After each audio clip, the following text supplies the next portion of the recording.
The Enchanted April by Elizabeth von Arnim. Chapter 9. That one of the two sitting rooms which Mrs. Fisher had taken for her own was a room of charm and character. She surveyed it with satisfaction on going into it after breakfast, and was glad it was hers. It had a tiled floor, and walls the colour of pale honey, and inlaid furniture the colour of amber, and mellow books, many in ivory or lemon-coloured covers. There was a big window overlooking the sea towards Genoa, and a glass door through which she could proceed out onto the battlements and walk along past the quaint and attractive watchtower, in itself a room with chairs and a writing-table, to where on the other side of the tower the battlements ended in a marble seat, and one could see the western bay and the point round which began the Gulf of Spezia. Her south view, between these two stretches of sea, was another hill, higher than San Salvatore, the last of the little peninsula, with the bland turrets of a smaller and uninhabited castle on the top, on which the setting sun still shone when everything else was sunk in shadow. Yes, she was very comfortably established here, and receptacles— Mrs. Fisher did not examine their nature closely, but they seemed to be small stone troughs, or perhaps little sarcophagi, ringed round the battlements with flowers. These battlements, she thought, considering them, would have been a perfect place for her to pace up and down gently in moments when she least felt the need of her stick, or to sit in on the marble seat, having first put a cushion on it, if there had not unfortunately been a second glass door opening onto them, destroying their complete privacy, spoiling her feeling that the place was only for her. The second door belonged to the round drawing-room, which both she and Lady Caroline had rejected as too dark. That room would probably be sat in by the women from Hampstead, and she was afraid they would not confine themselves to sitting in it, but would come out through the glass door and invade her battlements. This would ruin the battlements. It would ruin them as far as she was concerned if they were to be overrun, or even if, not actually overrun, they were liable to be raked by the eyes of persons inside the room. No one could be perfectly at ease if they were being watched and knew it. What she wanted, what she surely had a right to, was privacy. She had no wish to intrude on the others. Why, then, should they intrude on her? And she could always relax her privacy if, when she became better acquainted with her companions, she should think it worth while. But she doubted whether any of the three would so develop as to make her think it worth while. Hardly anything was really worth while, reflected Mrs. Fisher, except the past. It was astonishing. It was simply amazing, the superiority of the past to the present.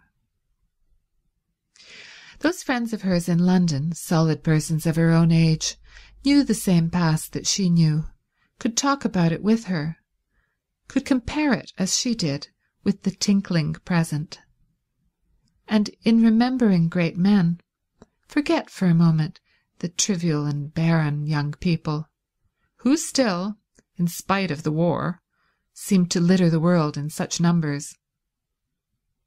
She had not come away from these friends, these conversable, ripe friends, in order to spend her time in Italy chatting with three persons of another generation and defective experience.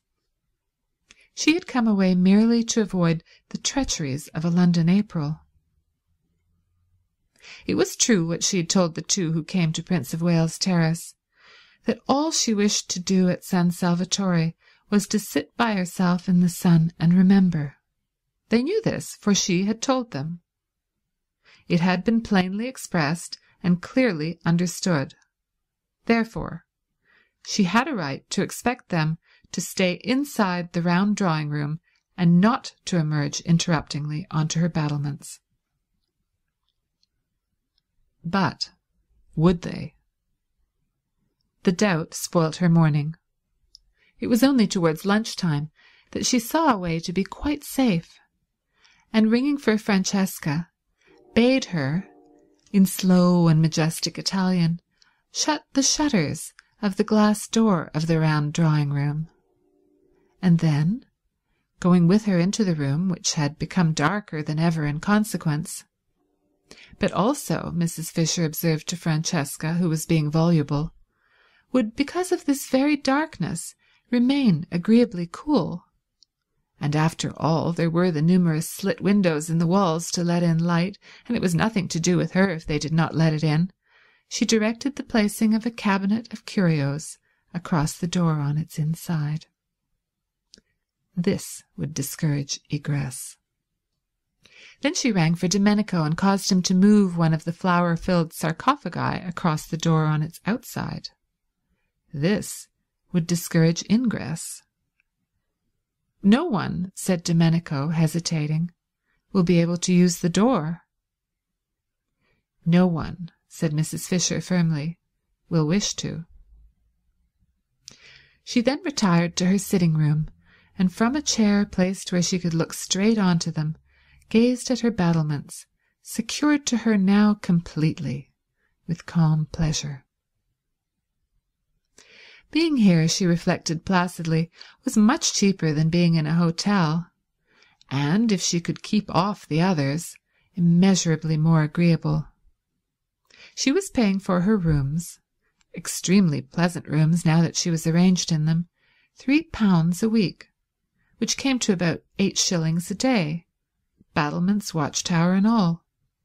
Where else abroad could she live as well for so little, and have as many baths as she liked, for 8 shillings a day? Of course she did not yet know what her food would cost, but she would insist on carefulness over that, though she would also insist on its being carefulness combined with excellence. The two were perfectly compatible if the caterer took pains. The servants' wages, she had ascertained, were negligible, owing to the advantageous exchange, so that there was only the food to cause her anxiety. If she saw signs of extravagance, she would propose that they each hand over a reasonable sum every week to Lady Caroline, which should cover the bills, any of it that was not used to be returned, and if it were exceeded, the loss to be borne by the caterer. Mrs. Fisher was well off and had the desire for comforts proper to her age, but she disliked expenses. So well off was she that, had she so chosen, she could have lived in an opulent part of London and driven from it and to it in a Rolls-Royce. She had no such wish. It needed more vitality than went with true comfort to deal with a house in an opulent spot and a Rolls-Royce. Worries attended such possessions, and worries of every kind crowned by bills. In the sober gloom of Prince of Wales Terrace she could obscurely enjoy inexpensive yet real comfort, without being snatched at by predatory men-servants or collectors for charities, and a taxi-stand was at the end of the road. Her annual outlay was small. The house was inherited. Death had furnished it for her. She trod in the dining-room on the Turkey carpet of her father's. She regulated her day by the excellent black marble clock on the mantelpiece which she remembered from childhood.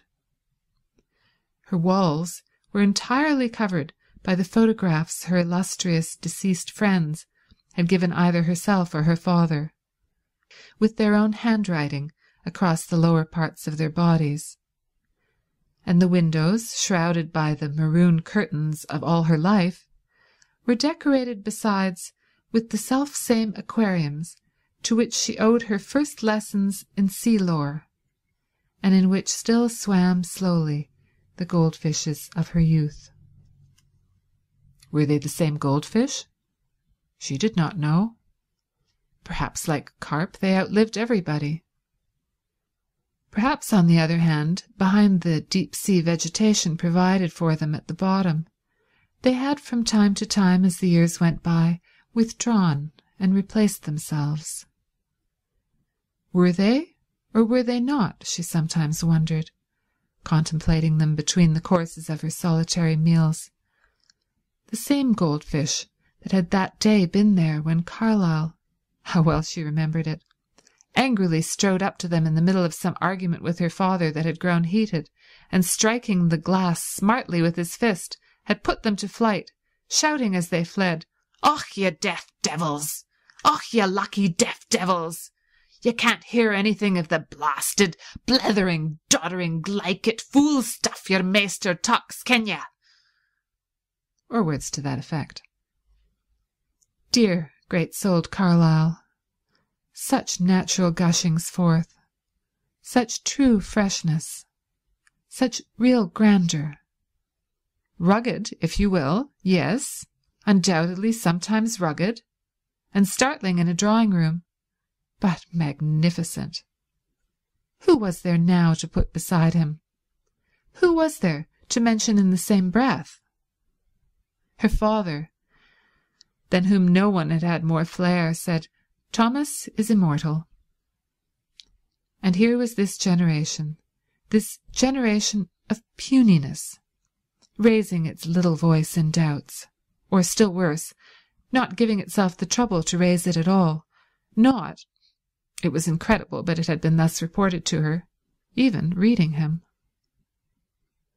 Mrs. Fisher did not read him either, but that was different. She had read him. She had certainly read him. Of course she had read him. There was Teufelsdruck. She quite well remembered a tailor called Teufelsdruck. So like Carlyle to call him that. Yes, she must have read him, though naturally details escaped her. The gong sounded. Lost in reminiscence, Mrs. Fisher had forgotten time and hastened to her bedroom to wash her hands and smooth her hair. She did not wish to be late and set a bad example, and perhaps find her seat at head of the table taken. One could put no trust in the manners of the younger generation, especially not in those of that Mrs. Wilkins. She was, however, the first to arrive in the dining-room. Francesca, in a white apron, stood ready with an enormous dish of smoking hot, glistening macaroni, but nobody was there to eat it. Mrs. Fisher sat down, looking stern. Lax. "Serve me," she said to Francesca, who showed a disposition to wait for the others. Francesca served her. Of the party, she liked Mrs. Fisher least. In fact, she did not like her at all. She was the only one of the four ladies who had not yet smiled. True, she was old. True, she was unbeautiful. True, she therefore had no reason to smile. But kind ladies smiled, reason or no. They smiled not because they were happy, but because they wished to make happy. This one of the four ladies could not then, Francesca decided, be kind. So she handed her the macaroni, being unable to hide any of her feelings, morosely. It was very well cooked, but Mrs. Fisher had never cared for macaroni, especially not this long worm-shaped variety. She found it difficult to eat, slippery, wriggling off her fork, making her look, she felt, undignified, when, having got it, as she supposed, into her mouth, ends of it yet hung out. Always, too, when she ate it, she was reminded of Mr. Fisher. He had, during their married life, behaved very much like macaroni. He had slipped, he had wriggled, he had made her feel undignified, and when at last she had got him safe, as she thought, there had invariably been little bits of him that still, as it were, hung out. Francesca from the sideboard watched Mrs. Fisher's way with macaroni gloomily, and her gloom deepened when she saw her at last take her knife to it and chop it small. Mrs. Fisher really did not know how else to get hold of the stuff. She was aware that knives in this connection were improper, but one did finally lose patience. Macaroni was never allowed to appear on her table in London. Apart from its tiresomeness, she did not even like it, and she would tell Lady Caroline not to order it again. Years of practice, reflected Mrs. Fisher, chopping it up, Years of actual living in Italy would be necessary to learn the exact trick. Browning managed macaroni wonderfully. She remembered watching him one day when he came to lunch with her father, and a dish of it had been ordered as a compliment to his connection with Italy. Fascinating the way it went in. No chasing round the plate, no slidings off the fork, no subsequent protrusions of loose ends. Just one dig, one whisk, one thrust, one gulp, and lo, yet another poet had been nourished. "Shall I go and seek the young lady?" asked Francesca, unable any longer to look on a good macaroni being cut with a knife. Mrs. Fisher came out of her reminiscent reflections with difficulty. "She knows lunch is at 12:30, she said. "They all know." "She may be asleep," said Francesca. "The other ladies are further away, but this one is not far away." "Beat the gong again, then," said Mrs. Fisher. What manners, she thought. What manners? It was not an hotel, and considerations were due. She must say she was surprised at Mrs. Arbuthnot, who had not looked like somebody unpunctual. Lady Caroline, too, she had seemed amiable and courteous, whatever else she might be. From the other one, of course, she expected nothing. Francesca fetched the gong and took it out into the garden and advanced, beating it as she advanced, close up to Lady Caroline, who, still stretched in her low chair, waited till she had done, and then turned her head and in the sweetest tones poured forth what appeared to be music but was really invective. Francesca did not recognize the liquid flow as invective. How was she to when it came out sounding like that? And with her face all smiles, for she could not but smile when she looked at this young lady, she told her the macaroni was getting cold. "When I do not come to meals, it is because I do not wish to come to meals," said the irritated Scrap, "and you will not in future disturb me." "Is she ill?" asked Francesca, sympathetic but unable to stop smiling. Never had she seen hair so beautiful, like pure flax, like the hair of northern babes. On such a little head only blessing could rest. On such a little head the nimbus of the holiest saints could fitly be placed. Scrap shut her eyes and refused to answer. In this she was injudicious, for its effect was to convince Francesca, who hurried away full of concern to tell Mrs. Fisher that she was indisposed. And Mrs. Fisher, being prevented, she explained, from going out to Lady Caroline herself because of her stick, sent the two others instead, who had come in at that moment heated and breathless and full of excuses, while she herself proceeded to the next course, which was a very well-made omelette, bursting most agreeably at both its ends with young green peas. "Serve me," she directed Francesca, who again showed a disposition to wait for the others. "Oh, why won't they leave me alone?" Scrap asked herself, when she heard more scrunchings on the little pebbles which took the place of grass, and therefore knew someone else was approaching. She kept her eyes tight shut this time. Why should she go into lunch if she didn't want to? This wasn't a private house. She was in no way tangled up in duties towards a tiresome hostess.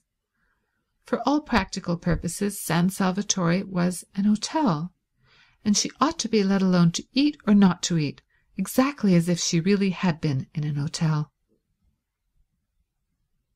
But the unfortunate Scrap could not just sit still and close her eyes without rousing that desire to stroke and pet in her beholders, with which she was only too familiar. Even the cook had patted her.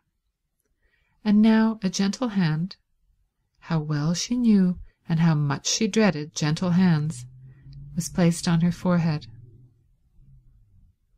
"I'm afraid you're not well," said a voice that was not Mrs. Fisher's, and therefore must belong to one of the originals. "I have a headache," murmured Scrap. Perhaps it was best to say that. Perhaps it was the shortest cut to peace. "I'm so sorry," said Mrs. Arbuthnot softly, for it was her hand being gentle. "And I," said Scrap to herself, "who thought if I came here I would escape Mother's." "Don't you think some tea would do you good?" asked Mrs. Arbuthnot tenderly. Tea? The idea was abhorrent to Scrap. In this heat, to be drinking tea in the middle of the day. "No," she murmured. "I expect what would really be best for her," said another voice, "is to be left quiet." How sensible, thought Scrap, and raised the eyelashes of one eye just enough to peep through and see who was speaking. It was the freckled original. The dark one, then, was the one with the hand. The freckled one rose in her esteem. "But I can't bear to think of you with a headache and nothing being done for it," said Mrs. Arbuthnot. "Wouldn't a cup of strong black coffee—" Scrap said no more. She waited, motionless and dumb, till Mrs. Arbuthnot should remove her hand. After all, she couldn't stand there all day, and when she went away she would have to take her hand with her. "I do think," said the freckled one, "that she wants nothing except quiet." And perhaps the freckled one pulled the one with the hand by the sleeve, for the hold on Scrap's forehead relaxed, and after a minute's silence, during which no doubt she was being contemplated, she was always being contemplated, the footsteps began to scrunch the pebbles again, and grew fainter, and were gone.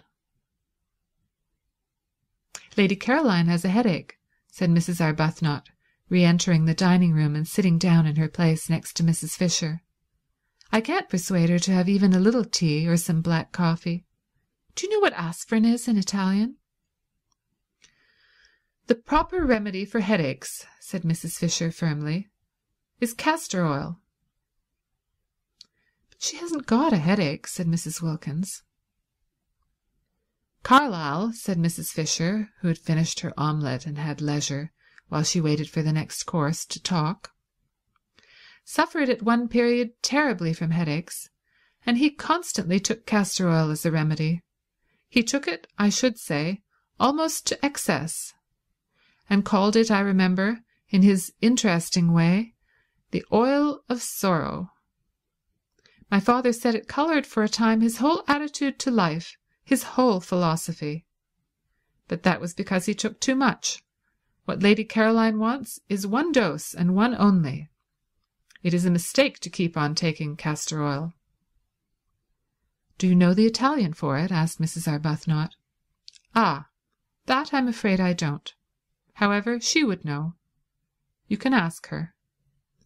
"But she hasn't got a headache," repeated Mrs. Wilkins, who was struggling with the macaroni. "She only wants to be let alone." They both looked at her. The word shovel crossed Mrs. Fisher's mind in connection with Mrs. Wilkins's actions at that moment. "Then why should she say she has?" asked Mrs. Arbuthnot. "Because she is still trying to be polite. Soon she won't try. When the place has got more into her, she'll really be it, without trying. Naturally." "Lotty, you see," explained Mrs. Arbuthnot, smiling at Mrs. Fisher, who sat waiting with a stony patience for her next course, delayed because Mrs. Wilkins would go on trying to eat the macaroni, which must be less worth eating than ever now that it was cold. "Lotty, you see, has a theory about this place." But Mrs. Fisher had no wish to hear any theory of Mrs. Wilkins. "I am sure I don't know," she interrupted, looking severely at Mrs. Wilkins, "why you should assume Lady Caroline is not telling the truth." I don't assume. I know," said Mrs. Wilkins. And pray, how do you know?" asked Mrs. Fisher icily, for Mrs. Wilkins was actually helping herself to more macaroni, offered her officiously and unnecessarily a second time by Francesca. "When I was out there just now, I saw inside her." Well, Mrs. Fisher wasn't going to say anything to that.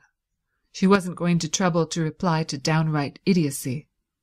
Instead, she sharply rapped the little table gong by her side, though there was Francesca standing at the sideboard, and said, for she would wait no longer for her next course, "Serve me." And Francesca, it must have been wilful, offered her the macaroni again. End of chapter 9.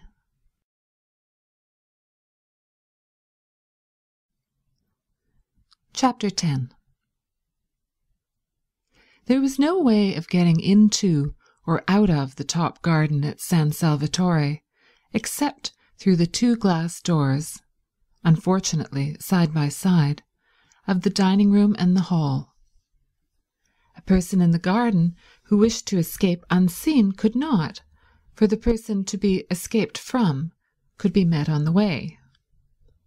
It was a small oblong garden, and concealment was impossible.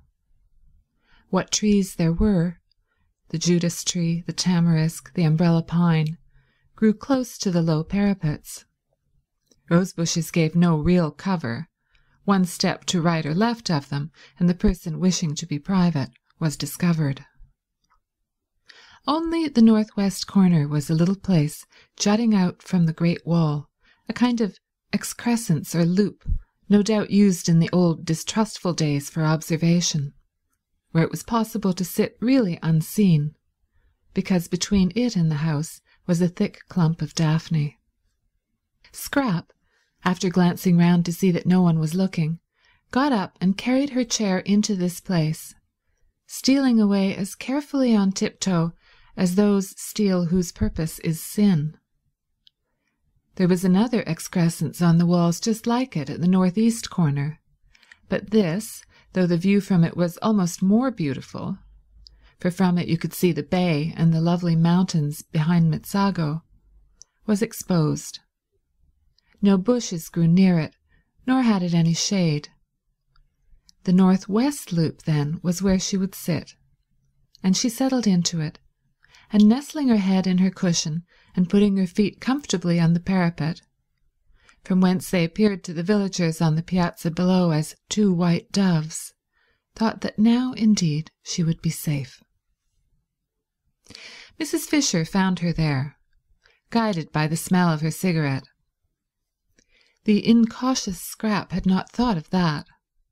Mrs. Fisher did not smoke herself, and all the more distinctly could she smell the smoke of others. The virile smell met her directly she went out into the garden from the dining room after lunch in order to have her coffee.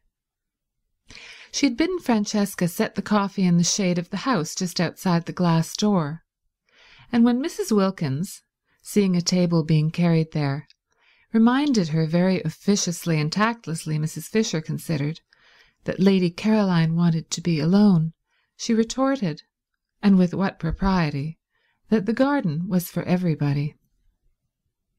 Into it accordingly she went, and was immediately aware that Lady Caroline was smoking. She said to herself, "These modern young women," and proceeded to find her. Her stick, now that lunch was over, being no longer the hindrance to action that it was before her meal had been securely, as Browning once said, surely it was Browning, yes, she remembered how much diverted she had been, roped in. Nobody diverted her now, reflected Mrs. Fisher, making straight for the clump of daphne. The world had grown very dull, and had entirely lost its sense of humour. Probably they still had their jokes, these people. In fact, she knew they did, for Punch still went on. But how differently it went on, and what jokes! Thackeray, in his inimitable way, would have made mincemeat of this generation. Of how much it needed the tonic properties of that astringent pen it was, of course, unaware. It no longer even held him, at least so she had been informed, in any particular esteem.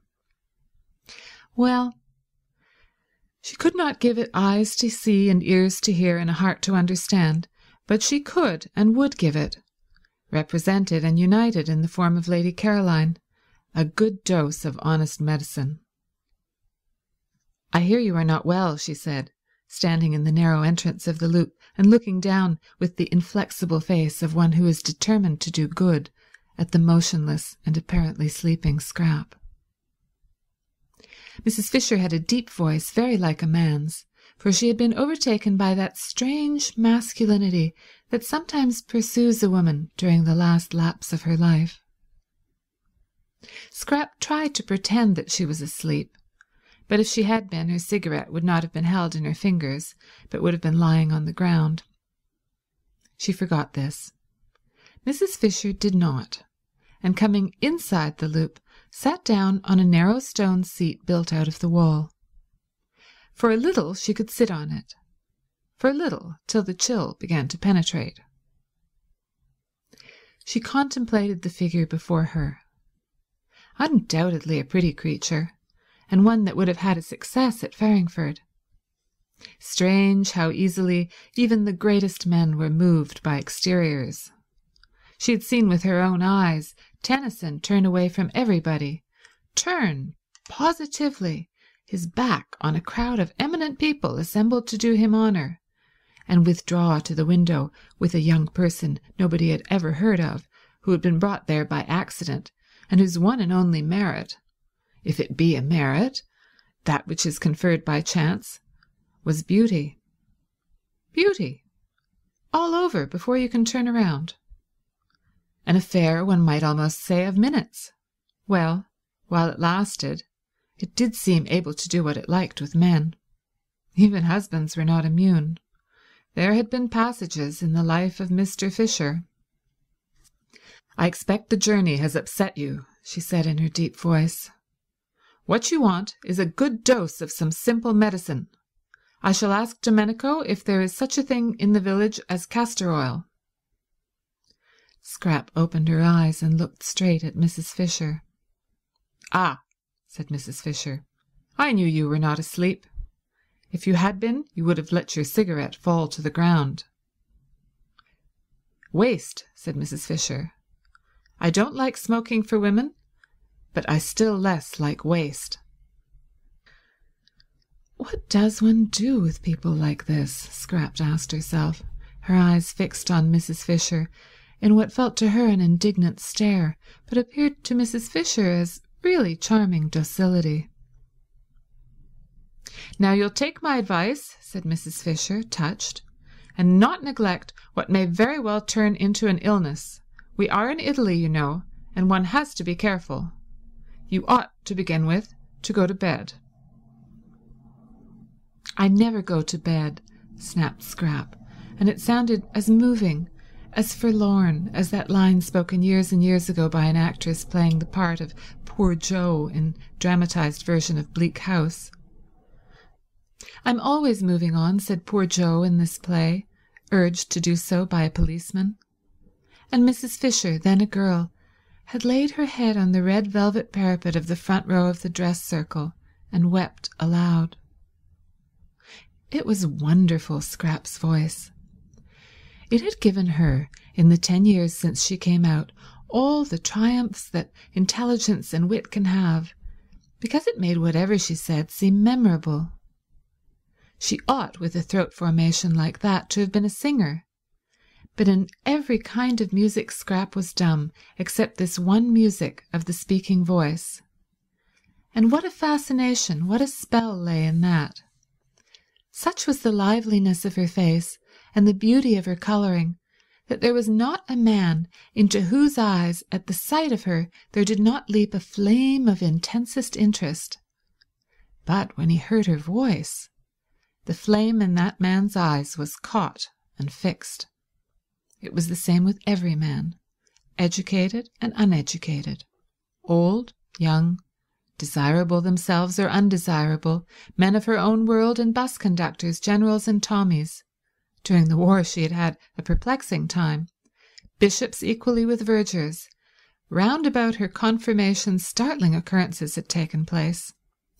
Wholesome and unwholesome, rich and penniless, brilliant or idiotic, and it made no difference at all what they were or how long and securely married. Into the eyes of every one of them when they saw her leapt this flame, and when they heard her it stayed there. Scrap had had enough of this look. It only led to difficulties.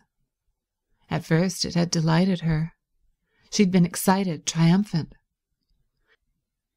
To be apparently incapable of doing or saying the wrong thing, to be applauded, listened to, petted, adored wherever she went, and when she came home to find nothing there either but the most indulgent, proud fondness, why, how extremely pleasant.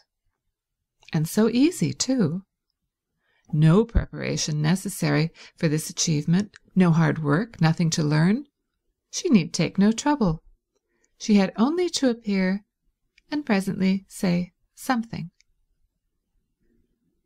But gradually experiences gathered round her. After all, she had to take trouble. She had to make efforts. Because, she discovered with astonishment and rage, she had to defend herself. That look, that leaping look, meant that she was going to be grabbed at.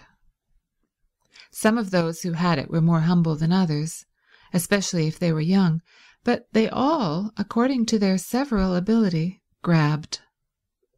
And she, who had entered the world so jauntily, with her head in the air and the completest confidence in anybody whose hair was grey, began to distrust, and then to dislike, and soon to shrink away from, and presently to be indignant. Sometimes it was just as if she didn't belong to herself, wasn't her own at all, but was regarded as a universal thing, a sort of beauty of all work. Really, men. And she found herself involved in queer, vague quarrels, being curiously hated. Really, women. And when the war came and she flung herself into it, along with everybody else, it finished her. Really, generals. The war finished Scrap. It killed the one man she felt safe with, whom she would have married, and it finally disgusted her with love. Since then she had been embittered. She was struggling as angrily in the sweet stuff of life as a wasp got caught in honey. Just as desperately did she try to unstick her wings. It gave her no pleasure to outdo other women. She didn't want their tiresome men. What could one do with men when one had got them? None of them would talk to her of anything but the things of love, and how foolish and fatiguing that became after a bit. It was as though a healthy person with a normal hunger was given nothing whatever to eat but sugar. Love, love. The very word made her want to slap somebody. Why should I love you? Why should I? She would ask, amazed sometimes, when somebody was always trying to propose to her. But she never got a real answer, only further incoherence. A deep cynicism took hold of the unhappy Scrap. Her inside grew hoary with disillusionment, while her gracious and charming outside continued to make the world more beautiful. What had the future in it for her? She would not be able, after such a preparation, to take hold of it. She was fit for nothing. She had wasted all this time being beautiful. Presently she wouldn't be beautiful, and what then? Scrap didn't know what then. It appalled her to wonder even. Tired as she was of being conspicuous, she was at least used to that. She'd never known anything else. And to become inconspicuous, to fade, to grow shabby and dim, would probably be most painful. And once she began, what years and years of it there would be. Imagine, thought Scrap, having most of one's life at the wrong end. Imagine being old for 2 or 3 times as long as being young. Stupid, stupid. Everything was stupid. There wasn't a thing she wanted to do. There were thousands of things she didn't want to do. Avoidance, silence, invisibility, if possible, unconsciousness. These negations were all she asked for a moment. And here, even here, she was not allowed a minute's peace, and this absurd woman must come pretending, merely because she wanted to exercise power and make her go to bed and make her, hideous, drink castor oil, that she thought she was ill. "I'm sure," said Mrs. Fisher, who felt the cold of the stone beginning to come through and knew she could not sit much longer, "you'll do what is reasonable. Your mother would wish—" "Have you a mother?" A faint wonder came into Scrap's eyes. Have you a mother? If ever anybody had a mother, it was Scrap. It had not occurred to her that there could be people who had never heard of her mother. She was one of the major marchionesses. There being, as no one knew better than Scrap, marchionesses and marchionesses, and had held high positions at court. Her father, too, in his day had been most prominent. His day was a little over, poor dear, because in the war he had made some important mistakes, and besides he was now grown old. Still, there he was, an excessively well-known person. How restful, how extraordinarily restful, to have found someone who had never heard of any of her lot, or at least had not yet connected her with them. She began to like Mrs. Fisher. Perhaps the originals didn't know anything about her either. When she first wrote to them and signed her name, that great name of Dester, which twisted in and out of English history like a bloody thread, for its bearers constantly killed, she had taken it for granted that they would know who she was. And at the interview of Shaftesbury Avenue she was sure they did know, because they hadn't asked, as they otherwise would have, for references. Scrap began to cheer up. If nobody at San Salvatore had ever heard of her, if for a whole month she could shed herself, get right away from everything connected with herself, be allowed really to forget the clinging and the clogging and all the noise, why, perhaps she might make something of herself after all. She might really think, really clear up her mind, really come to some conclusion. "What I want to do here," she said, leaning forward in her chair and clasping her hands round her knees and looking up at Mrs. Fisher, whose seat was higher than hers, almost with animation, so much pleased was she that Mrs. Fisher knew nothing about her, "is to come to a conclusion. That's all. It isn't much to want, is it? Just that." She gazed at Mrs. Fisher and thought that almost any conclusion would do. The great thing was to get hold of something, catch something tight, cease to drift. Mrs. Fisher's little eyes surveyed her. "I should say," she said, "that what a young woman like you wants is a husband and children." "Well, that's one of the things I'm going to consider," said Scrap amiably. "But I don't think it would be a conclusion." "And meanwhile," said Mrs. Fisher, getting up, for the cold of the stone was now through, "I shouldn't trouble my head if I were you with considerings and conclusions. Women's heads weren't made for thinking, I assure you. I should go to bed and get well." "I am well," said Scrap. "Then why did you send a message that you were ill?" "I didn't." "Then I've had all the trouble of coming out here for nothing." "But wouldn't you prefer coming out and finding me well than coming out and finding me ill?" asked Scrap, smiling. Even Mrs. Fisher was caught by the smile. "Well, you're a pretty creature," she said forgivingly. "It's a pity you weren't born 50 years ago. My friends would have liked looking at you." "I'm very glad I wasn't," said Scrap. "I dislike being looked at." "Absurd," said Mrs. Fisher, growing stern again. "That's what you are made for, young women like you. For what else, pray? And I assure you that if my friends had looked at you, you would have been looked at by some very great people." "I dislike very great people," said Scrap, frowning. There had been an incident quite recently. Really, potentates. "What I dislike," said Mrs. Fisher, now as cold as that stone she had got up from, "is the pose of the modern young woman. It seems to me pitiful, positively pitiful in its silliness." And, her stick crunching the pebbles, she walked away.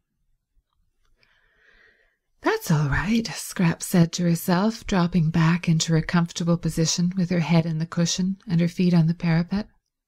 If only people would go away, and she didn't in the least mind why they went. "Don't you think darling Scrap is growing just a little peculiar?"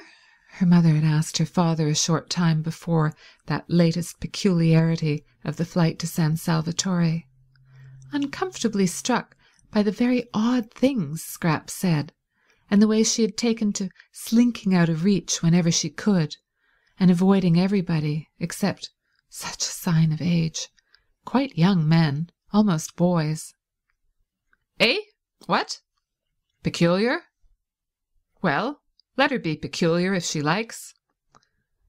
A woman with her looks can be any damn thing she pleases," was the infatuated answer. "I do let her," said her mother meekly. And indeed, if she did not, what difference would it make? Mrs. Fisher was sorry she had bothered about Lady Caroline. She went along the hall towards her private sitting-room, and her stick as she went struck the stone floor with a vigour in harmony with her feelings. Sheer silliness, these poses. She had no patience with them. Unable to be or do anything of themselves, the young of the present generation tried to achieve a reputation for cleverness by decrying all that was obviously great and obviously good, and by praising everything, however obviously bad, that was different. Apes, thought Mrs. Fisher, roused. Apes, apes. And in her sitting-room she found more apes, or what seemed to her in her present mood more, for there was Mrs. Arbuthnot placidly drinking coffee, while at the writing table she had already looked upon as sacred, using her pen, her own pen, bought for her hand alone from the Prince of Wales Terrace, sat Mrs. Wilkins writing, at the table, in her room, with her pen. "Isn't this a delightful place?" said Mrs. Arbuthnot cordially. "We have just discovered it."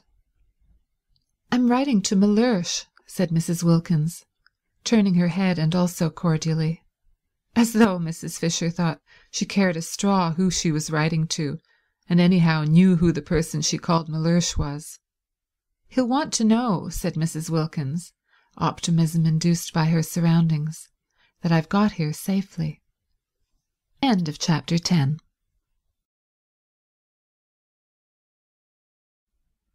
Chapter 11. The sweet smells that were everywhere in San Salvatore were alone enough to produce concord. They came into the sitting-room from the flowers on the battlements, and met the ones from the flowers inside the room, and almost, thought Mrs. Wilkins, could be seen greeting each other with a holy kiss. Who could be angry in the middle of such gentlenesses? Who could be acquisitive, selfish, in the old rasped London way, in the presence of this bounteous beauty? Yet Mrs. Fisher seemed to be all three of these things. There was so much beauty, so much more than enough for everyone, that it did appear to be a vain activity to try and make a corner in it. Yet Mrs. Fisher was trying to make a corner in it, and had railed off a portion for her exclusive use. Well, she would get over that presently. She would get over it inevitably, Mrs. Wilkins was sure, after a day or two in the extraordinary atmosphere of peace in that place. Meanwhile, she obviously hadn't even begun to get over it. She stood looking at her and Rose with an expression that appeared to be one of anger. Anger. Fancy. Silly, old, nerve-racked London feelings, thought Mrs. Wilkins, whose eyes saw the room full of kisses, and everybody in it being kissed, Mrs. Fisher as copiously as she herself and Rose. "You don't like us being in here," said Mrs. Wilkins, getting up and at once, after her manner, fixing on the truth. "Why?" "I should have thought," said Mrs. Fisher, leaning on her stick, "you could have seen that it is my room."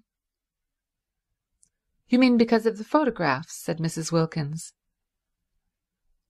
Mrs. Arbuthnot, who was a little red and surprised, got up too.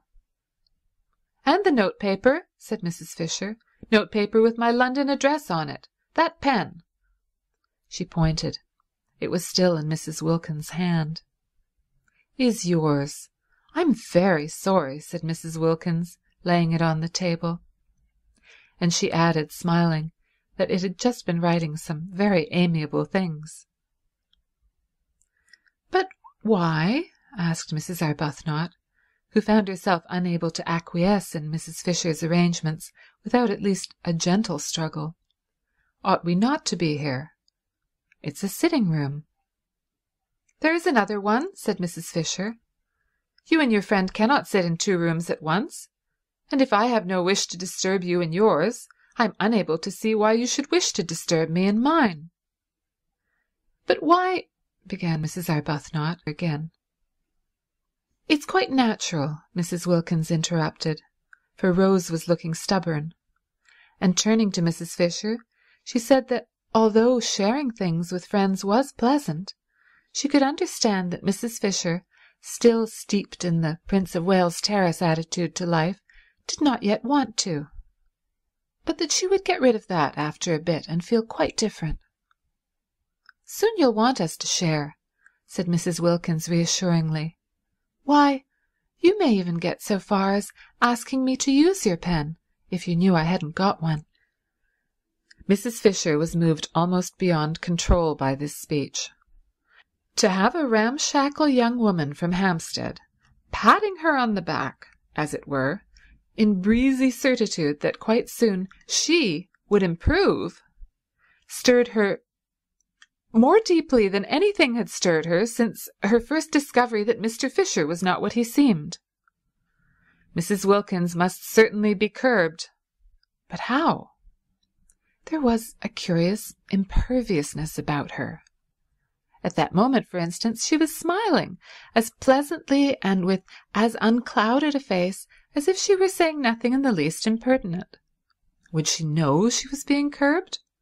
If she didn't know, if she were too tough to feel it, then what? Nothing, except avoidance. Except, precisely, one's own private sitting-room. "I'm an old woman," said Mrs. Fisher, "and I need a room to myself. I cannot get about because of my stick. As I cannot get about, I have to sit.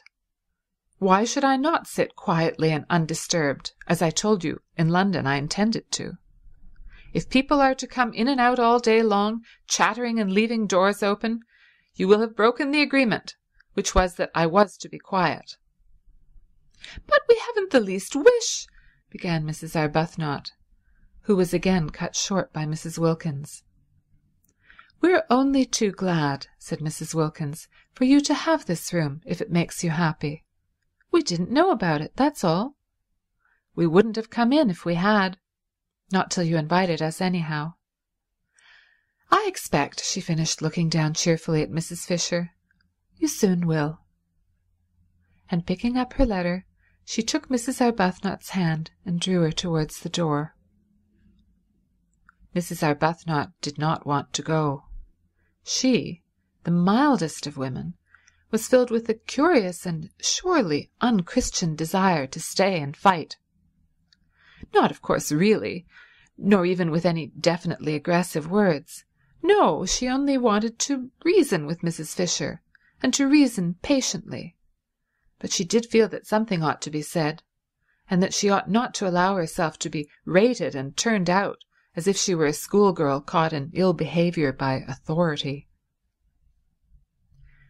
Mrs. Wilkins, however, drew her firmly to and through the door, and once again Rose wondered at Lottie, at her balance, her sweet and equable temper, she who in England had been such a thing of gusts. From the moment they got into Italy it was Lottie who seemed the elder. She certainly was very happy, blissful in fact. Did happiness so completely protect one? Did it make one so untouchable, so wise? Rose was happy herself, but not anything like so happy. Evidently not, for not only did she want to fight Mrs. Fisher, but she wanted something else, something more than this lovely place, something to complete it. She wanted Frederick. For the first time in her life she was surrounded by perfect beauty, and her one thought was to show it to him, to share it with him.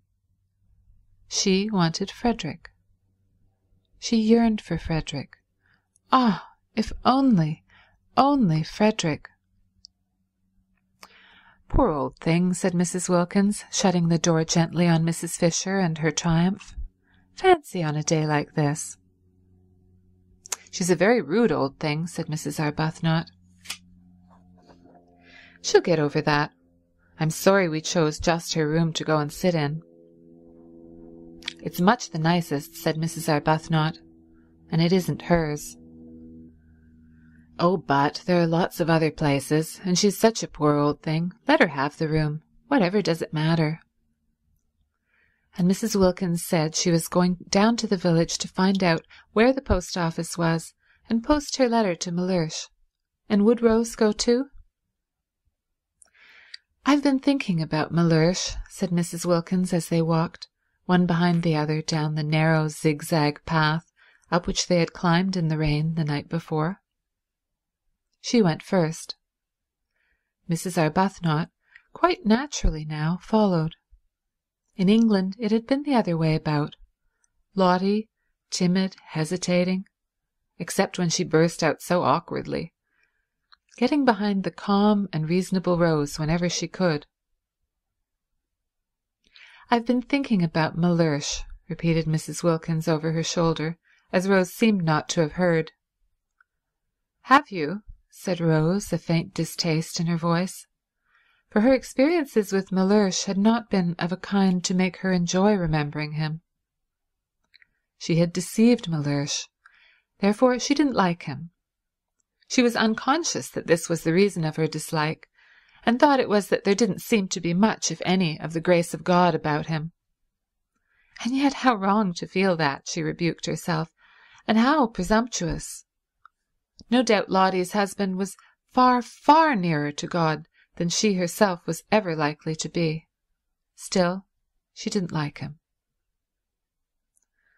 I've been a mean dog, said Mrs. Wilkins. A what? Asked Mrs. Arbuthnot, incredulous of her hearing. All this coming away and leaving him in that dreary place while I rollick in heaven. He had planned to take me to Italy for Easter himself, did I tell you? No, said Mrs. Arbuthnot, and indeed she had discouraged talk about husbands. Whenever Lottie had begun to blurt out things, she had swiftly changed the conversation. One husband led to another, in conversation as well as in life, she felt, and she would not talk of Frederick. Beyond the bare fact that he was there, he had not been mentioned. Mellersh had had to be mentioned because of his obstructiveness, but she had carefully kept him from overflowing outside the limits of necessity. Well, he did, said Mrs. Wilkins. He had never done such a thing in his life before, and I was horrified. Fancy! Just as I had planned to come to it myself. She paused on the path and looked up at Rose. Yes, said Rose, trying to think of something else to talk about. Now you see why I say I've been a mean dog. He had planned a holiday in Italy with me, and I had planned a holiday in Italy, leaving him at home. I think," she went on, her eyes fixed on Rose's face, "Mellersh has every reason to be both angry and hurt." Mrs. Arbuthnot was astonished.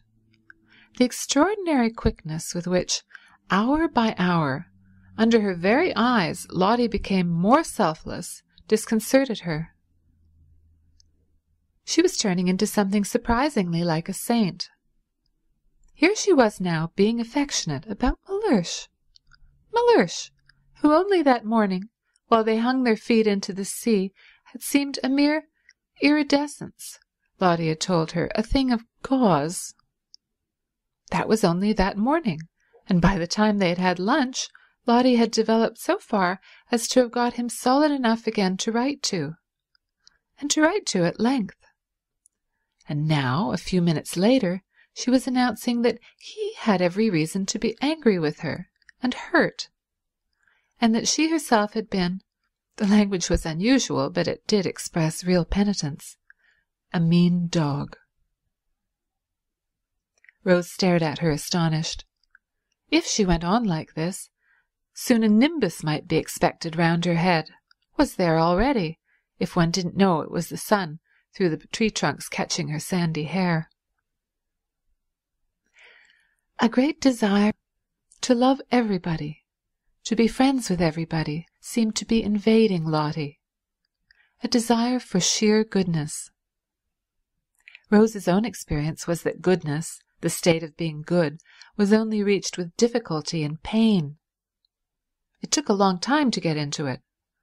In fact, one never did get to it, or if for a flashing instant one did, it was only for a flashing instant.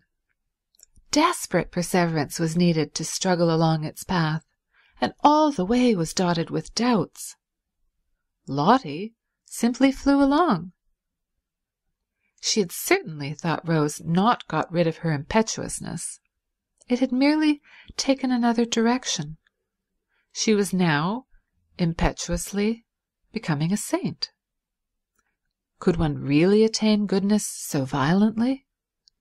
Wouldn't there be an equally violent reaction?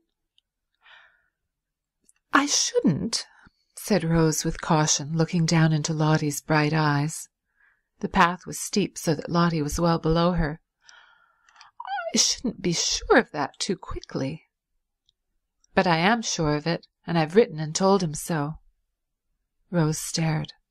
"Why, but only this morning," she began. "It's all in this," interrupted Lotty, tapping the envelope and looking pleased. "What, everything?" "You mean about the advertisement and my savings being spent? Oh, no, not yet. But I'll tell him all that when he comes." "When he comes?" repeated Rose.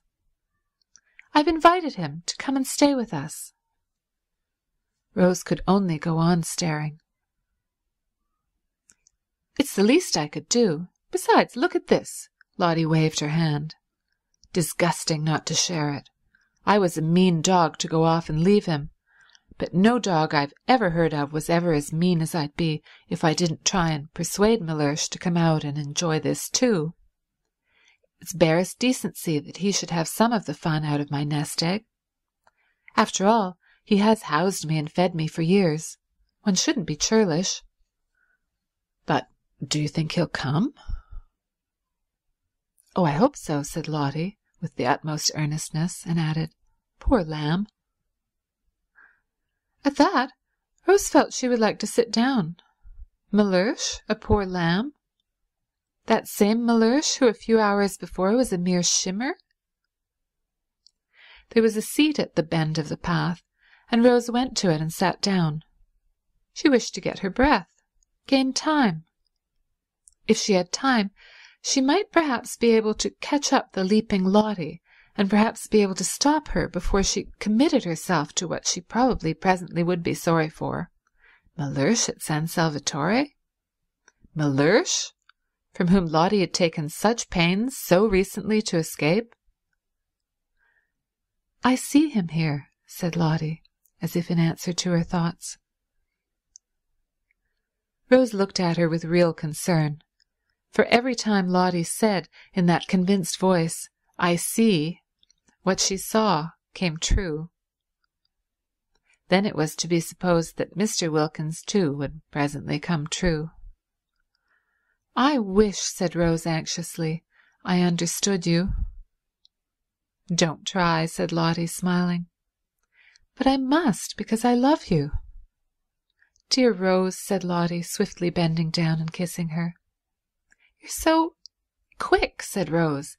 "I can't follow your developments. I can't keep touch. It was what happened with Frederick—" She broke off and looked frightened. "The whole idea of our coming here," she went on again, as Lottie didn't seem to have noticed, "was to get away, wasn't it? Well, we've got away. And now, after only a single day of it, you want to write to the very people—" She stopped.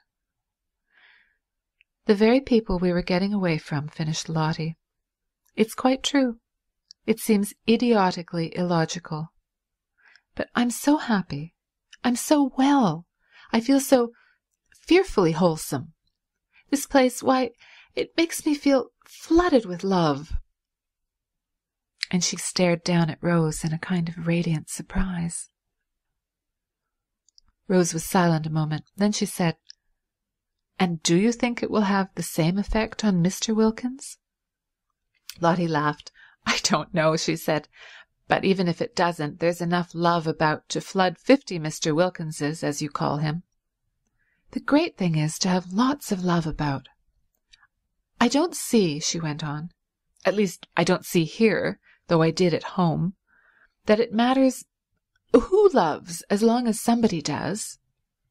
I was a stingy beast at home and used to measure and count. I had a queer obsession about justice, as though justice mattered, as though justice can really be distinguished from vengeance. It's only love that's any good. At home I wouldn't love Mellersh unless he loved me back. Exactly as much. Absolute fairness. Did you ever? And as he didn't, neither did I.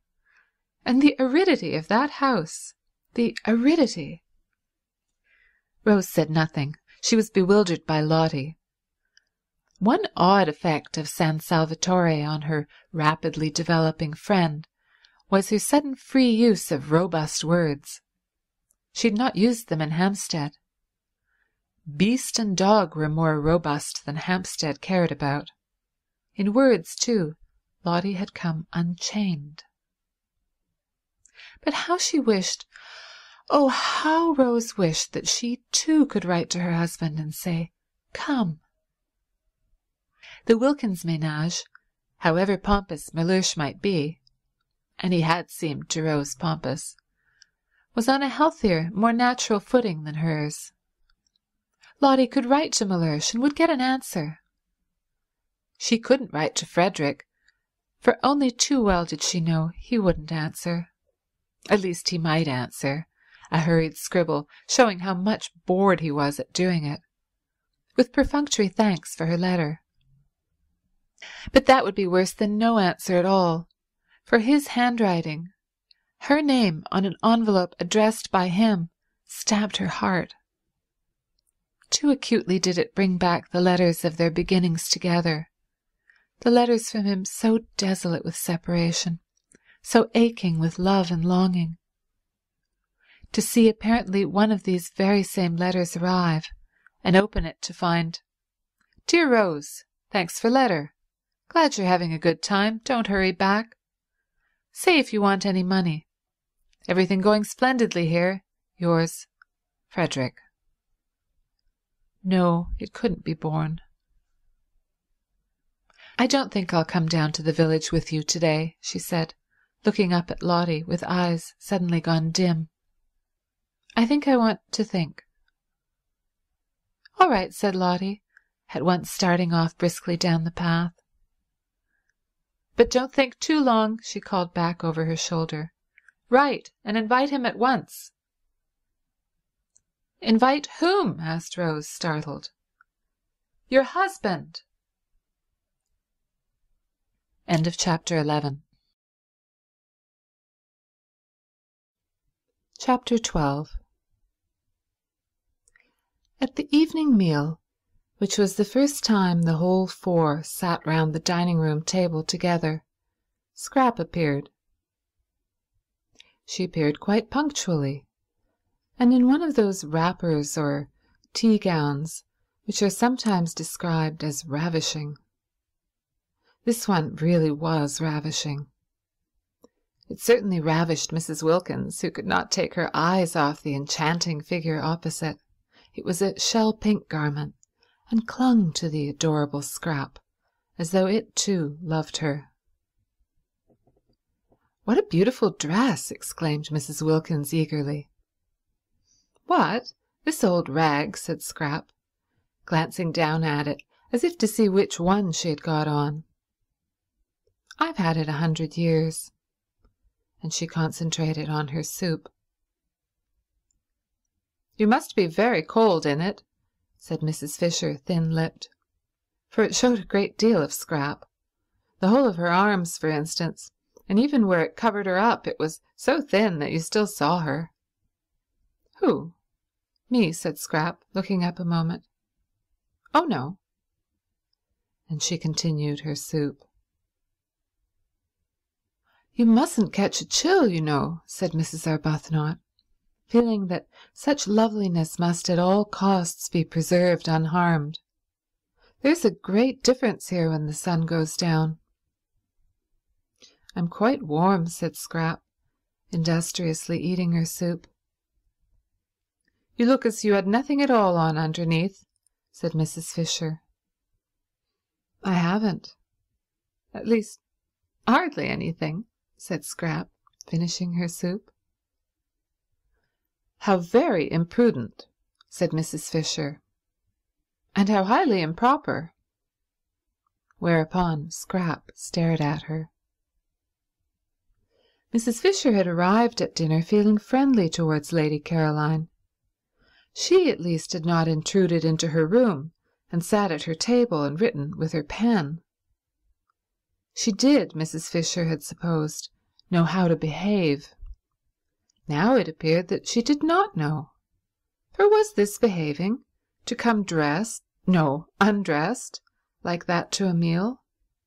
Such behaviour was not only exceedingly improper, but also most inconsiderate, for the indelicate creature would certainly catch a chill, and then infect the entire party. Mrs. Fisher had a great objection to other people's chills. They were always the fruit of folly, and then they were handed on to her, who had done nothing at all to deserve them. Bird-brained, thought Mrs. Fisher, sternly contemplating Lady Caroline. Not an idea in her head except vanity. "But there are no men here," said Mrs. Wilkins, "so how can it be improper? Have you noticed," she inquired of Mrs. Fisher, who endeavoured to pretend she did not hear, "how difficult it is to be improper without men?" Mrs. Fisher neither answered her nor looked at her, but Scrap looked at her, and did that with her mouth which in any other mouth would have been a feigned grin. Seen from without, across the bowl of nasturtiums, it was the most beautiful of brief and dimpled smiles. She had a very alive sort of face, that one, thought Scrap, observing Mrs. Wilkins with a dawn of interest.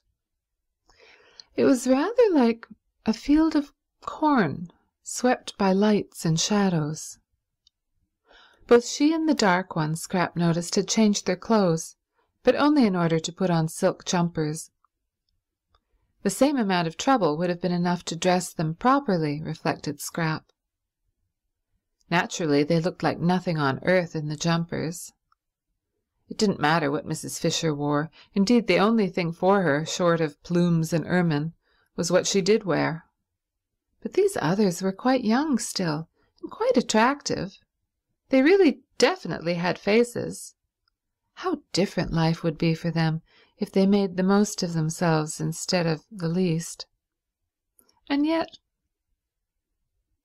Scrap was suddenly bored and turned away her thoughts and absently ate toast. What did it matter? If you did make the most of yourself, you only collected people round you who ended by wanting to grab. "I've had the most wonderful day," began Mrs. Wilkins, her eyes shining. Scrap lowered hers. Oh, she thought, she's going to gush. As though anybody were interested in her day, thought Mrs. Fisher, lowering hers also. In fact, whenever Mrs. Wilkins spoke, Mrs. Fisher deliberately cast down her eyes. Thus would she mark her disapproval. Besides, it seemed the only safe thing to do with her eyes, for no one could tell what the uncurbed creature would say next. That which she had just said, for instance, about men, addressed too to her, what could she mean? Better not conjecture, thought Mrs. Fisher, and her eyes, though cast down, yet saw Lady Caroline stretch out her hand to the Chianti flask and fill her glass again. Again. She had done it once already, and the fish was only just going out of the room. Mrs. Fisher could see that the other respectable member of the party, Mrs. Arbuthnot, was noticing it too. Mrs. Arbuthnot was, she hoped and believed, respectable and well-meaning.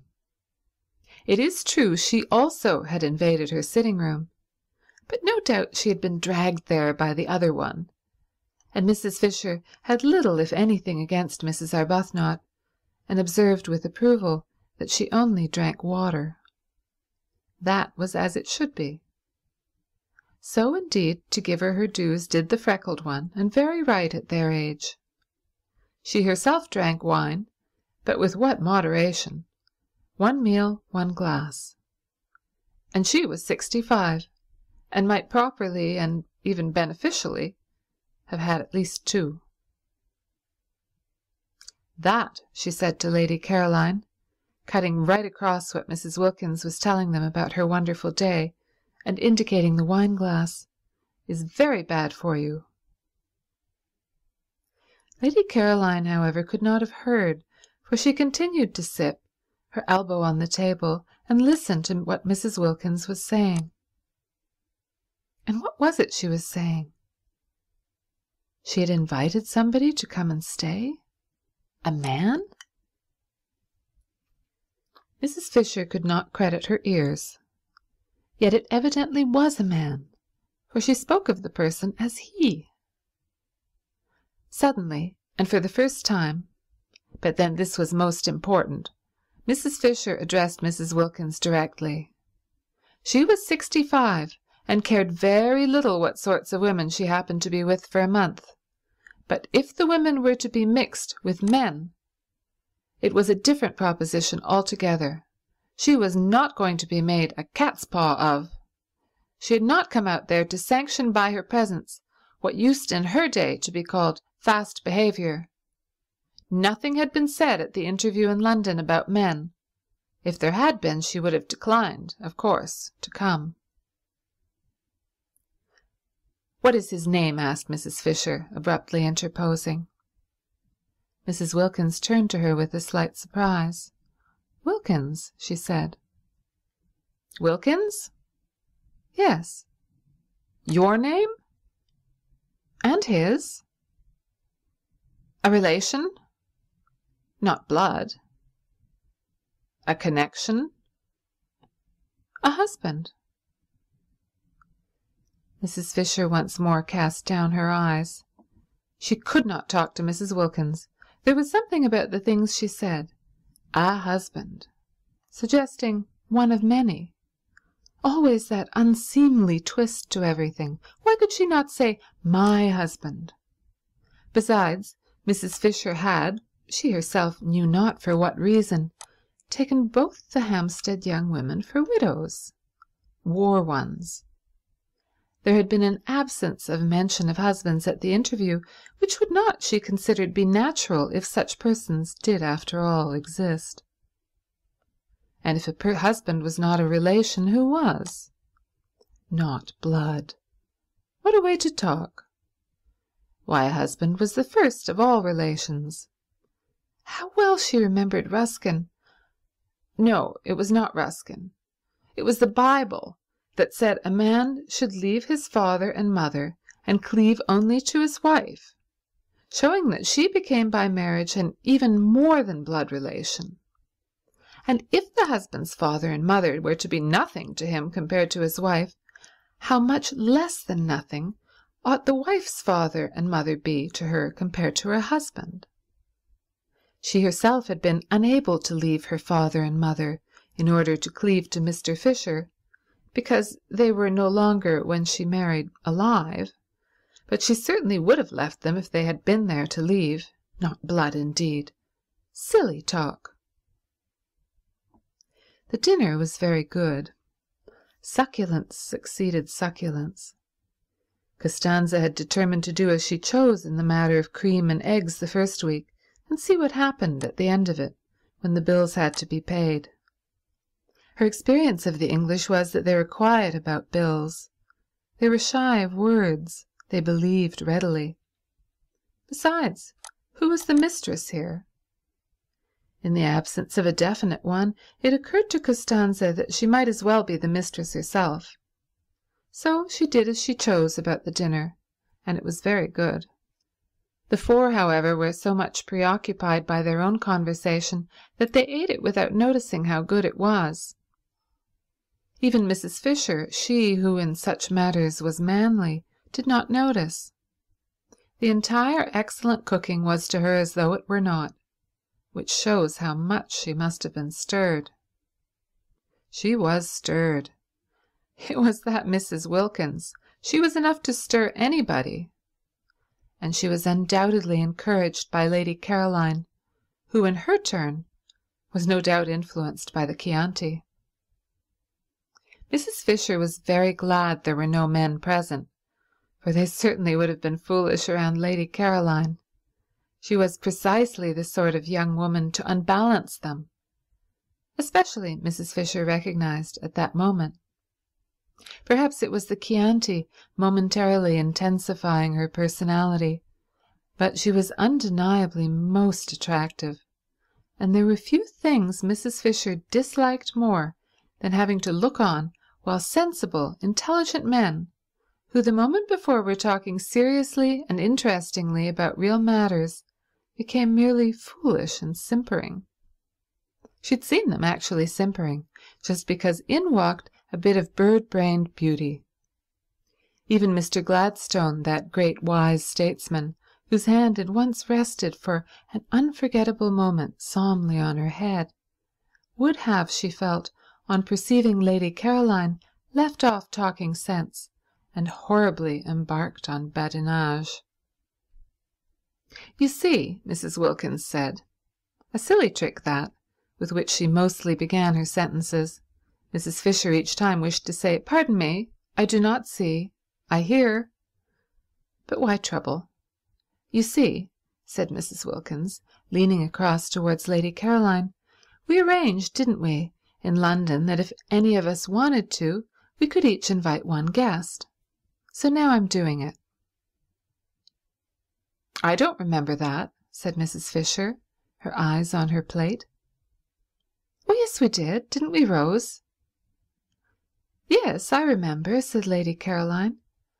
"Only it seemed so incredible that one could ever want to. One's whole idea was to get away from one's friends." "And one's husbands." Again that unseemly plural. But how altogether unseemly, thought Mrs. Fisher. Such implications. Mrs. Arbuthnot clearly thought so too, for she had turned red. "And family affection," said Lady Caroline. Or was it the Chianti speaking? Surely it was the Chianti. "And the want of family affection," said Mrs. Wilkins. What a light she was throwing on her home life and real character. "That wouldn't be so bad," said Lady Caroline. "I'd stay with that. It would give one room." "Oh, no, no, it's dreadful," cried Mrs. Wilkins. "It's as if one had no clothes on." "But I like that," said Lady Caroline.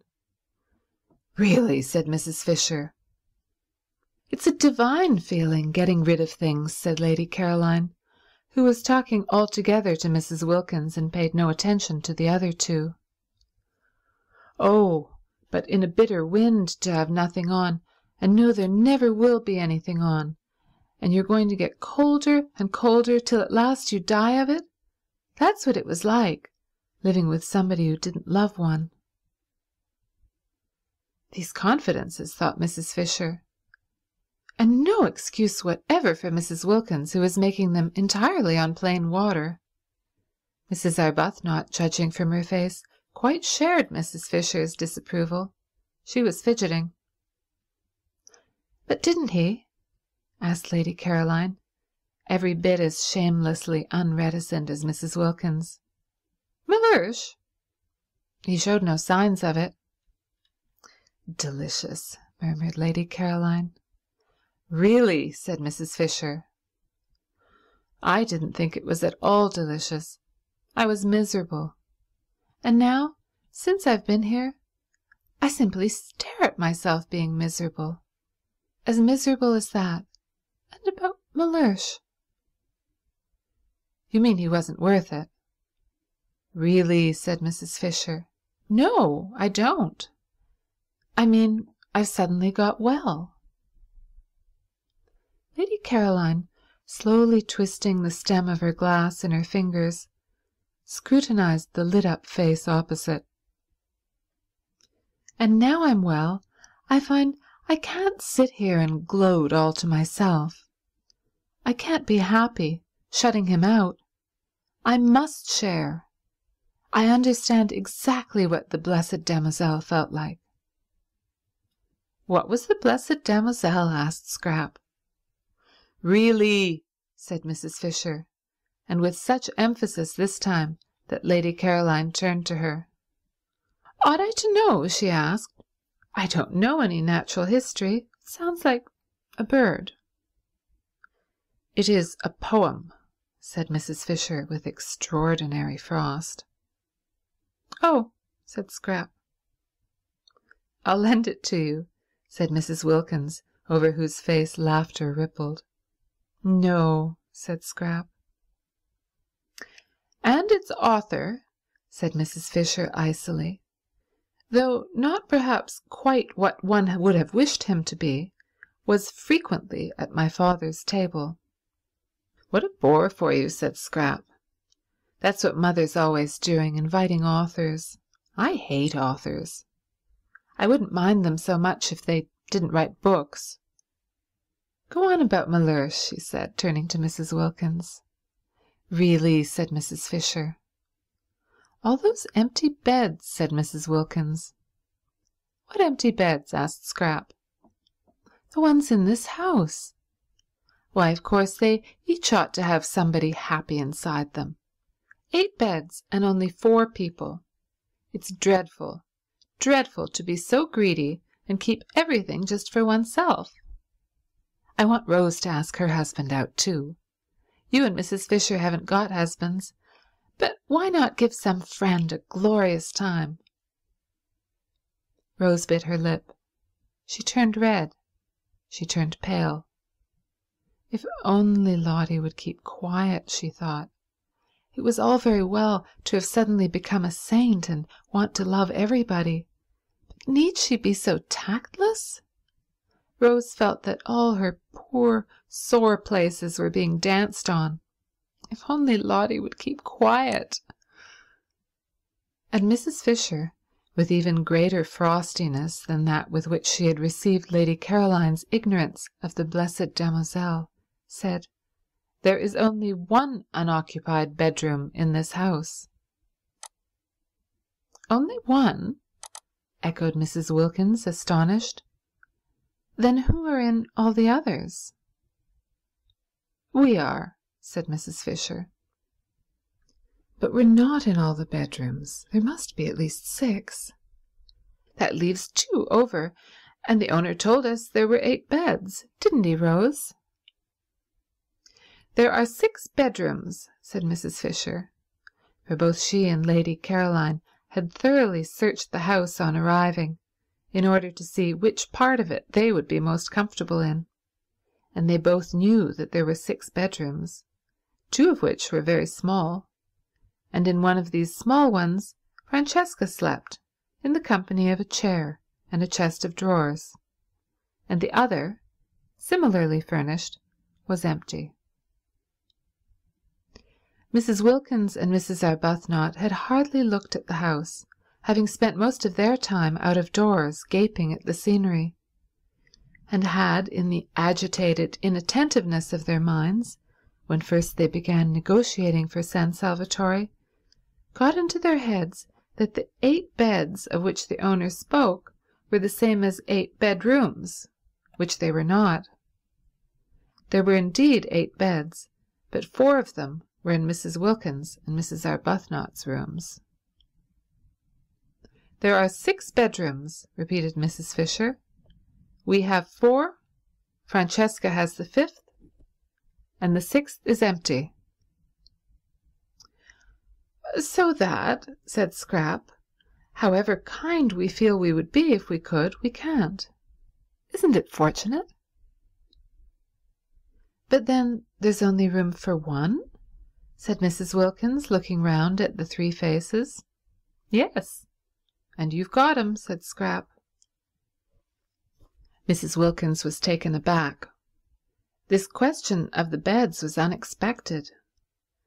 In inviting Mellersh, she had intended to put him in one of the 4 spare rooms that she imagined were there.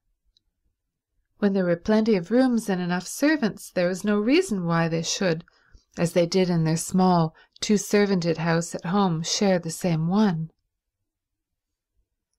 Love, even universal love, the kind of love with which she felt herself flooded, should not be tried. Much patience and self-effacement were needed for successful married sleep. Placidity, a steady faith, these 2 were needed. She was sure she would be much fonder of Mellersh, and he not mind her nearly so much, if they were not shut up together at night, if in the morning they could meet with the cheery affection of friends between whom lies no shadow of differences about the window or the washing arrangements, or of absurd little choked-down resentments at something that had seemed to one of them unfair. Her happiness, she felt, and her ability to be friends with everybody was the result of her sudden new freedom and its peace. Would there be that sense of freedom, that peace, after a night shut up with Mellersh? Would she be able in the morning to be full towards him, as she was at that moment full of nothing at all but loving kindness? After all, she hadn't been very long in heaven. Suppose she hadn't been in it long enough for her to have become fixed in blandness.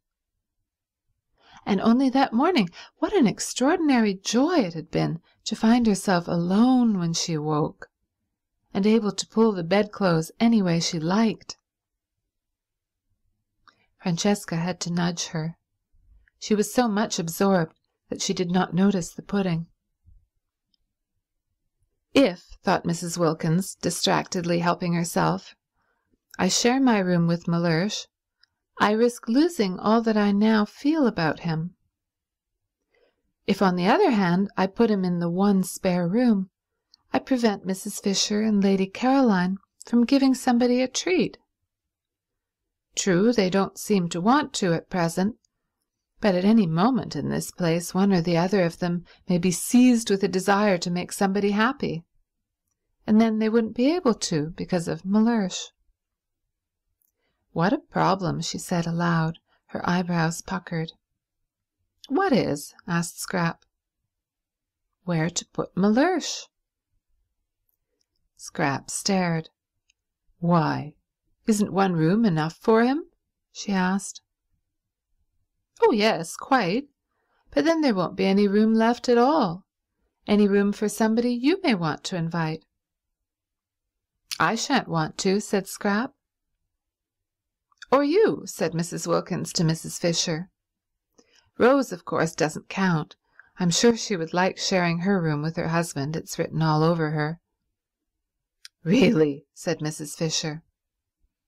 "Really what?" asked Mrs. Wilkins, turning hopefully to her, for she thought the word this time was the preliminary to a helpful suggestion. It was not. It stood by itself. It was, as before, mere frost. Challenged, however, Mrs. Fisher did fasten it onto a sentence. "Really, am I to understand," she asked, "that you propose to reserve the one spare room for the exclusive use of your own family?" "He isn't my own family," said Mrs. Wilkins. "He's my husband.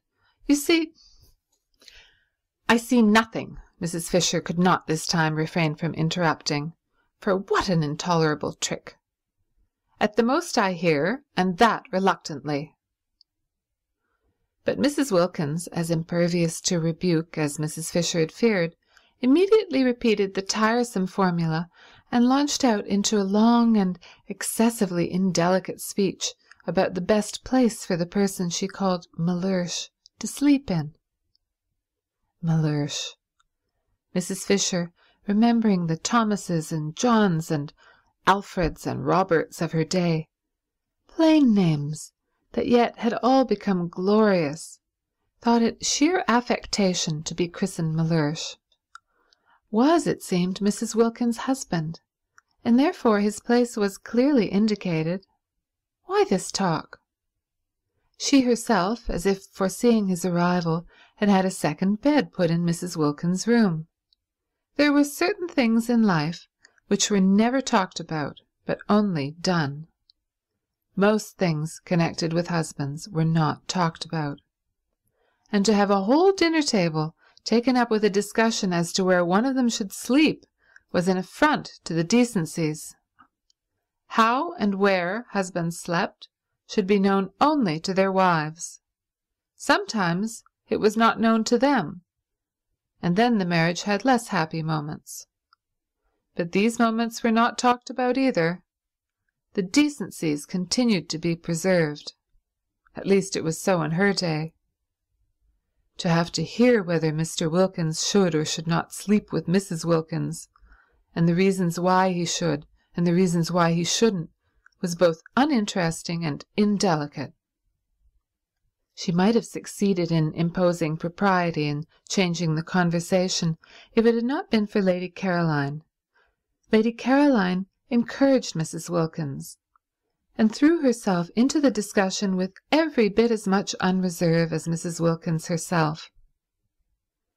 No doubt she was impelled on this occasion by Chianti, but whatever the reason, there it was. And, characteristically, Lady Caroline was all for Mr. Wilkins being given the solitary spare room. She took that for granted. Any other arrangement would be impossible, she said. Her expression was barbarous. Had she never read her Bible? Mrs. Fisher was tempted to inquire. And they two shall be one flesh. Clearly also, then, one room. But Mrs. Fisher did not inquire. She did not care even to allude to such texts to someone unmarried. However, there was one way she could force Mr. Wilkins into his proper place and save the situation. She could say she herself intended to invite a friend. It was her right. They had all said so. Apart from propriety, it was monstrous that Mrs. Wilkins should want to monopolize the one spare room, when in her own room was everything necessary for her husband. Perhaps she really would invite somebody. Not invite, but suggest coming.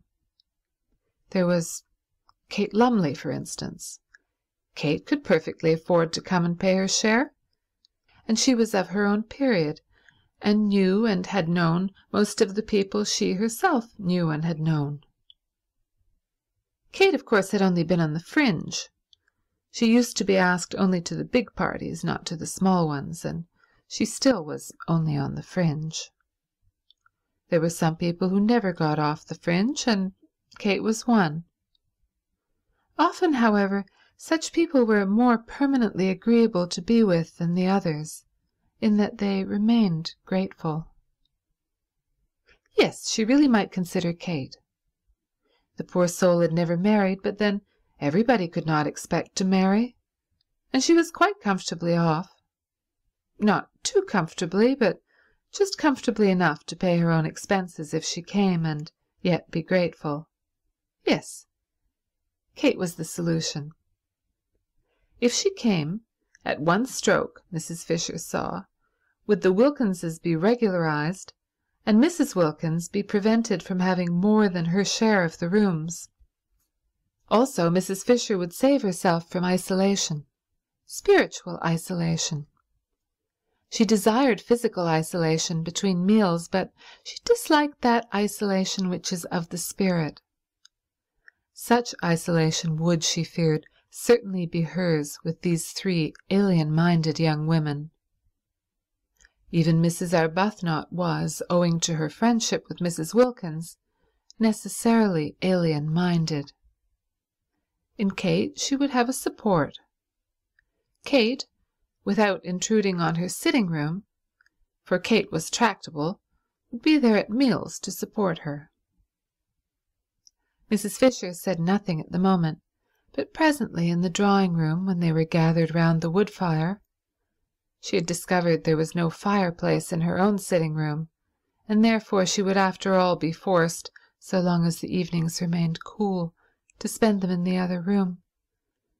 Presently, while Francesca was handing coffee round, and Lady Caroline was poisoning the air with smoke, Mrs. Wilkins, looking relieved and pleased, said, "Well, if nobody really wants that room and wouldn't use it anyhow, I shall be very glad if Mellersh may have it." "Of course he must have it," said Lady Caroline. Then Mrs. Fisher spoke.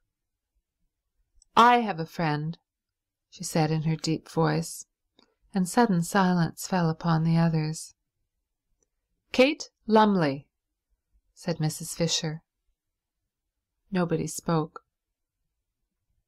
"Perhaps," continued Mrs. Fisher, addressing Lady Caroline, "you know her?" No, Lady Caroline did not know Kate Lumley, and Mrs. Fisher, without asking the others if they did, for she was sure they knew no one, proceeded. "I wish to invite her to join me," said Mrs. Fisher. Complete silence. Then Scrap said, turning to Mrs. Wilkins, "That settles Mellersh, then." "It settles the question of Mr. Wilkins," said Mrs. Fisher, "although I am unable to understand that there should ever have been a question, in the only way that is right." "I'm afraid you're in for it, then," said Lady Caroline, again to Mrs. Wilkins. "Unless," she added, "he can't come." But Mrs. Wilkins, her brow perturbed. For suppose, after all, she were not yet quite stable in heaven, could only say, a little uneasily, "I see him here." End of chapter 12.